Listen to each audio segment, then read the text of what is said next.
Interesting read है उन लोगों के लिए जो फाइनेंस, मनी और इन्वेस्टिंग में इंटरेस्टेड है, क्योंकि इस बुक में ऑथर रॉबर्ट कियोसाकी ने जो बातें बचपन में अपने दोनों डैड से सीखी उसमें हमेशा जमीन और आसमान का फर्क रहता था। जो एडवाइस उनको उनके गरीब डैड देते थे, रिच डैड हमेशा उसका ऑपोजिट एडवाइस करते थे।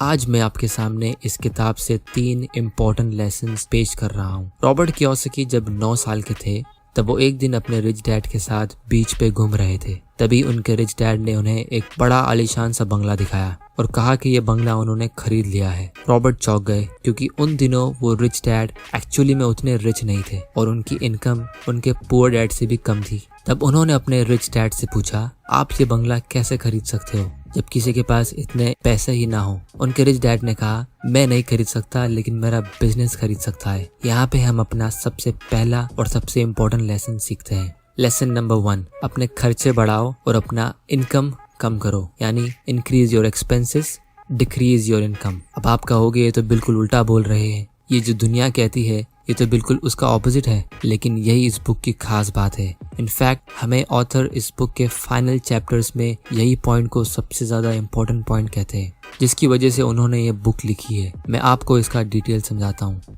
जब रॉबर्ट छोटे थे तब वो उनके रिच डैड के लिए नौकरी करते थे। उन्हें हर घंटे का 10 सेंट्स मिलता था। तब एक दिन वो अपने रिच डैड के पास अपनी सैलरी बढ़ाने की बात करने गए। तब रिच डैड ने उनकी सैलरी बढ़ाना तो दूर, वो भी काट दी और उन्होंने कहा, लोगों को सैलरी देना मतलब उन्हें एम्प्लॉयज की तरह सोचने पे मजबूर करना, और वो नहीं चाहते थे कि रॉबर्ट एक एम्प्लॉय की तरह सोचे। फिर आप मुझसे कहोगे, एम्प्लॉयज कैसे सोचते हैं? हर एम्प्लॉय यही सोचता है कि वो ऑफिस में मेहनत करे ताकि उसकी सैलरी बढ़ जाए और फिर वो अपना खर्चा कम करे ताकि वो ज्यादा सेविंग्स कर सके। लेकिन रॉबर्ट को उनके रिच डैड कुछ और ही एडवाइस करते थे। वो कहते थे कि आपको अपनी इनकम कम करनी चाहिए और अपने एक्सपेंस बढ़ा देने चाहिए। इसका मतलब ये कि अगर आप बिजनेस करते हो तो आपको उसमें से जितना कम हो सके उतना कम पैसा विड्रॉ करना है एज एन इनकम, और बाकी सारा पैसा इन्वेस्ट करना है। क्योंकि अगर आप ज्यादा इनकम विड्रॉ करोगे तो उसमें से आप सबसे पहले ज्यादा टैक्स पे करोगे, फिर बचे हुए पैसे को ऐसी जगह रख दोगे जिससे वो सही तरीके से ग्रो भी नहीं हो पाएगा, जैसे सेविंग्स अकाउंट या फिक्स डिपॉजिट। जितनी भी सक्सेसफुल कंपनीज है वो सारी कंपनीज अपना प्रॉफिट री इन्वेस्ट करती है। जेफ बेजोस की अमेज़न से लेकर वॉरेन बफे की बर्कशायर हैथवे तक ये कंपनीज मिनिमम डिविडेंड पे करती है और अपना सारा अमाउंट री इन्वेस्ट करती है, या तो अपने खुद के बिजनेस में या तो दूसरी कंपनीज अक्वायर करने में। इसीलिए इन कंपनीज के शेयर प्राइस पिछले कुछ सालों में काफी गुना बढ़ चुके हैं। क्योंकि जब आप जॉब करते हो तो आपको जो सैलरी मिलती है वो ऑलरेडी टैक्स डिडक्ट होकर मिलती है। फिर बाकी की सेविंग्स आप अपने बैंक या फिक्स डिपॉजिट में डालते हो, जिससे आपको 8% इंटरेस्ट मिलता है। और इंडिया का एवरेज ईयरली इन्फ्लेशन 7.7% है। तो अगर आपको लगता है कि ये 8% जो आप अपने बैंक से कमा रहे हो ये आपका इनकम है, तो आप खुद के साथ मजाक कर रहे हो। और अपना एक्सपेंस बढ़ा देने का मतलब ये कि आपको सही जगह खर्चे करने चाहिए।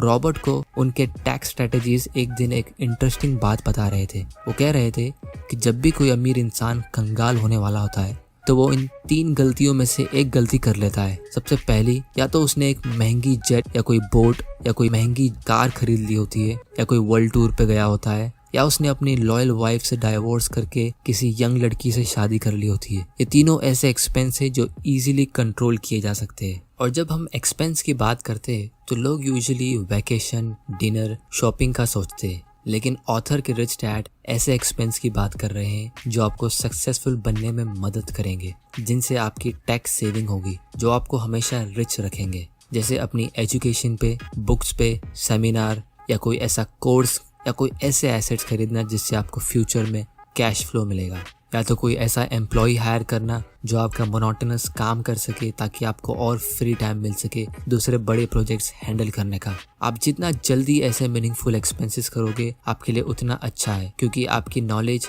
टाइम के साथ कंपाउंड होती है और वो भी ग्रो होती है। अक्सर लोग गरीब होते हैं क्योंकि वो हमेशा गरीबी से डरते हैं। उनके दिमाग में हमेशा गरीबी का डर रहता है और इसीलिए वो अपने खर्चे कम करते हैं, ये सोच के कि वो पैसे उन्हें बुरे दिन में काम आएंगे। लेकिन ऑथर हमें ये एडवाइस कर रहे हैं कि आप अपने दिमाग को पॉजिटिव सोच से ऑक्यूपाइड रखो। आप हमेशा अपने माइंड को ग्रो करने का सोचो, फिर भले उसमें आपको खर्चा क्यों ना करना पड़े।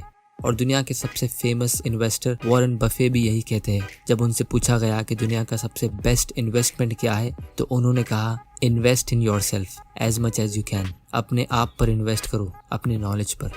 Lesson number 2, acquire 3 E's।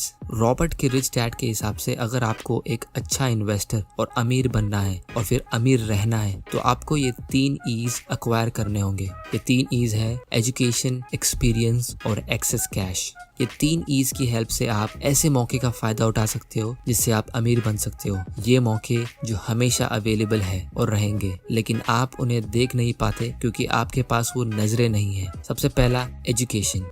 Rich dad यहाँ पे स्कूल और कॉलेज की डिग्री की बात नहीं कर रहे, वो बात कर रहे हैं फाइनेंशियल नॉलेज की। लोग अक्सर कहते हैं कि जब उनके पास बहुत सारे पैसे आएंगे तब वो इन्वेस्ट करना शुरू करेंगे, लेकिन सच ये है कि अगर ऐसे लोगों के पास गलती से बहुत सारा पैसा आ भी जाए तो कुछ ही सालों में ये वापस कंगाल हो जाते हैं। ये इसलिए क्योंकि वो अपनी पुरानी आदतों से नया पैसा हैंडल करते थे, लेकिन रियल लाइफ में हर किसी की लॉटरी नहीं लगती।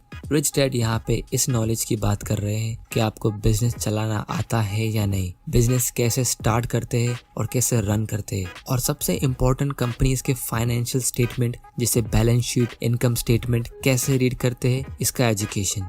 पर्सनली मैं अपनी बात कहूँ तो मेरी लाइफ का टर्निंग पॉइंट तब था जब मैंने कंपनीज की फाइनेंशियल स्टेटमेंट रीड करना सीखी। वरना अगर आप बिना एजुकेशन के कहीं भी इन्वेस्ट करते हो तो वो गैम्बलिंग है। दूसरा ई है एक्सपीरियंस। रॉबर्ट के रिच डैड बचपन में उन्हें ब्लैंक फाइनेंशियल स्टेटमेंट देते थे, जिसमें वो उन्हें खुद से एसेट साइड का कॉलम भरने को कहते थे। वो इसलिए क्योंकि उन्हें उससे एक्सपीरियंस मिलेगा। उन्हें पता था कि बिजनेस को सीखना और अच्छा इन्वेस्टर बनने का सबसे बेस्ट तरीका है उसे प्रैक्टिकली करना। फिर रॉबर्ट उस ब्लैंक स्टेटमेंट में एसेट्स ऐड करते, उससे सीखते, फिर कुछ और ऐड करते, उससे सीखते, गलतियां करते और सीखते, क्योंकि उनके रिच डैड चाहते थे कि वो रियल लाइफ में जल्द से जल्द सीखना शुरू कर दे। और अगर आप प्ले स्टोर या ऐप स्टोर पे सर्च करो तो ऐसे आपको बहुत सारे गेम्स मिल जाएंगे जिसमें आप खुद से बैलेंस शीट, खुद से अपना एसेट्स क्रिएट कर सकते हो। तीसरा ई है एक्सेस कैश। इस चीज की आपको इतनी चिंता करने की जरूरत नहीं होगी जितनी आपको एजुकेशन और एक्सपीरियंस की करनी होगी। वो इसलिए क्योंकि अगर आपके पास प्रॉपर एजुकेशन और एक्सपीरियंस है तो पैसा अपने आप फॉलो करेगा, और जब आपके पास उतना कैश आएगा तो आपको ऑलरेडी पता होगा उसे कहाँ इन्वेस्ट करना है, ताकि वो और ग्रो हो सके और आपके लिए एक फाइनेंशियल सिक्योरिटी क्रिएट कर सके। जब लोग अपनी कॉलेज की एजुकेशन खत्म करते तो वो अपॉर्चुनिटी की जगह पे जॉब्स ढूंढते, फाइनेंशियल सिक्योरिटी की जगह पे जॉब सिक्योरिटी ढूंढते, और फिर सारी प्रॉब्लम्स वहीं से शुरू होती है। और इसीलिए दुनिया के 10% से भी कम लोग दुनिया का 90% से भी ज्यादा पैसा ओन करते हैं, क्योंकि उनका एजुकेशन, एक्सपीरियंस और एक्स्ट्रा कैश उनके साथ हमेशा ग्रो करते रहता है। Lesson number 3, investing is not risky. Investing risky नहीं है क्योंकि आप उसके बारे में जानते नहीं हो, इसलिए आपको वो रिस्की लगता है। और यहाँ पे रॉबर्ट हमें एक इनसाइड इन्वेस्टर बनने क्यों कहते हैं। चलो आपसे एक सवाल करता हूँ, लोग रिच कैसे बनते हैं? या तो वो कोई बिजनेस में सक्सेसफुल होते हैं या किसी और के बिजनेस में पैसा इन्वेस्ट करते हैं, लेकिन ये चीज रातों रात नहीं होती। अगर आप कोई ऐसा स्टॉक खरीद भी लेते हो जो आपको बहुत अमीर बना सकता है, तो आपको फिर भी उसे कुछ सालों तक होल्ड करके रखना होता है, और उतने साल होल्ड करने के लिए आपके पास कोई खास रीजन होना चाहिए, वरना 99% से भी ज्यादा लोग जरा से स्टॉक के प्राइस के गिरने से उसे डर के मारे बेच देते हैं। अगर मैं अपना एग्जांपल दूं, मैंने अपने इनिशियल ईयर्स में ऐसी बहुत सारी गलती की है, और इन्वेस्टिंग में बहुत सारे ऐसे लेसन है जो आपको करके ही सीखने होते हैं। लेकिन जब आप अपनी खुद की कंपनी चला रहे हो तो आप शायद अपनी खुद की कंपनी के स्टॉक्स यूं ही नहीं बेचोगे। जैसे मुकेश अंबानी, उनके पास रिलायंस का 43% स्टॉक है। जब इनकी कंपनी का बुरा टाइम आता है तब ये ओनर्स शेयर्स को बेच के निकल नहीं जाते, क्योंकि ऐसे टाइम पे शेयर्स बेचना मतलब सस्ते में बेच देना, जो बेवकूफ़ी होती है, और लोग अक्सर यही करते हैं। लेकिन ऑथर हमें यहाँ सजेस्ट कर रहे हैं कि इन्वेस्टिंग रिस्की नहीं होगी अगर आप खुद के बिजनेस में इन्वेस्ट करोगे। अगर आप कोई स्टॉक खरीदते हो तो उसे अपनी कंपनी समझ के इन्वेस्ट करें, और उतना ही रिसर्च करें जितना आप एक घर लेने में करते हो या कोई बड़ी चीज में पैसा डालने से पहले करते हो।